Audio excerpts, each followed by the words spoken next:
Hello வணக்கம், இது உங்கள் சிவி இசோன்னு சொல்லணும். எப்படி இருக்கீங்க? இப்போ பார்த்தீங்கன்னா ப்ரொமோட் வந்திருக்கு. நானும் வந்துட்டு ஆல்ரெடி வீக்லி டாஸ்க் என்ன வரப்போகுதுன்ற விஷயம் நம்மளுக்கு வந்திருக்கு, அப்டேட் தகவல் வந்திருக்கு. என்னென்னா டான்ஸ் மாரத்தான் ஒரு ட்விஸ்ட்டோடு வரப்போகுதுன்ற மாதிரி ஒரு அப்டேட் வந்துச்சு. ஸோ அதுக்காக வெயிட் பண்ணிட்டு இருக்கேன், யார் யாருக்கு என்னென்ன கேரக்டர் கொடுக்க போகிறாங்க. ஆஹா, ரஜினிகாந்த் சாரோட கேரக்டர் வருஷம் ஒருத்தர் ஒருத்தர் கொடுப்பாங்களே, அதை யார் பண்ண போகிறாங்க?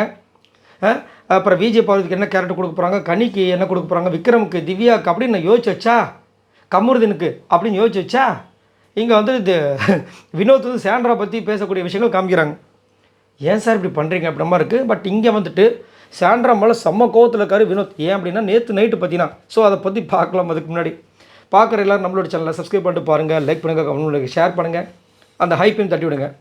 இல்லைனா நேற்று நைட்டு அவங்க உட்காந்து வெளியே அழுதுருப்பாங்க. இவர் சொல்லியிருப்பார், கொஞ்சம் வீட்டு வேலை செஞ்சு முடியுங்கன்னு சொல்கிறதுக்கு ரொம்ப திமிராக பேசியிருப்பாங்க. செய்வாங்க, இப்போ முடியலங்க, நைட்டு செய்கிறேன், இல்லாமல் லைட் ஆஃப் பண்ணிட்டா உங்களுக்கு தெரியாது, கஷ்டமாயிடும் அப்படின்னா வேணா ஒரு 10 பேரை மானிட்டர் பண்ணுறதுக்கு போட்டு விடுங்க, நான் செய்கிறேன்னா இல்லையானு கவனிப்பாங்க அப்படின்போது இவர் காண்டாயிருப்பார். உங்களை கண்காணிக்கிறதுக்கு 10 பேரை வேலைக்கு போடுறது என் வேலையா, பண்ணுங்க பண்ணாட்டி போங்கன்ட்டு போயிருப்பார். ஸோ இப்போ விக்ரம் இப்போ நான் ஒரு கொஞ்சம் நேரத்துக்கு முன்னாடி சொல்லியிருப்பேன், விக்ரம் திவ்யா பற்றின விஷயங்கள் சாண்ட்ரா சொன்னதாக இங்கே வினோத்களை சொல்லியிருப்பார். அதை லிவிங் ஏரியாவில் வச்சு பேசலாம்னு சொல்லிட்டு ஒரு பிளான்லாம் போட்டிருப்பாங்க.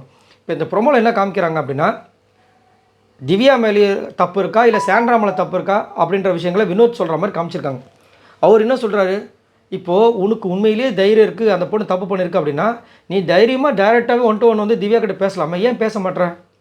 அப்படி நீ பேசாமல் இருக்கலாம், மக்கள் நினைப்பாங்க ஊ மேலே தப்பு நினைப்பாங்களா இல்லை திவ்யா மேலே தப்பு இருக்குன்னு நினைப்பாங்களா அப்படின்ற மாதிரி கேட்குறாரு. அதுக்கப்புறம் நீ கண்ணீரை கையில் எடுத்துகிட்டு நீ பாட்டு தனியாக போய் ஒரு இடத்துல உட்காந்தா உன் பின்னாடி எல்லாருமே வந்துடுவாங்களா?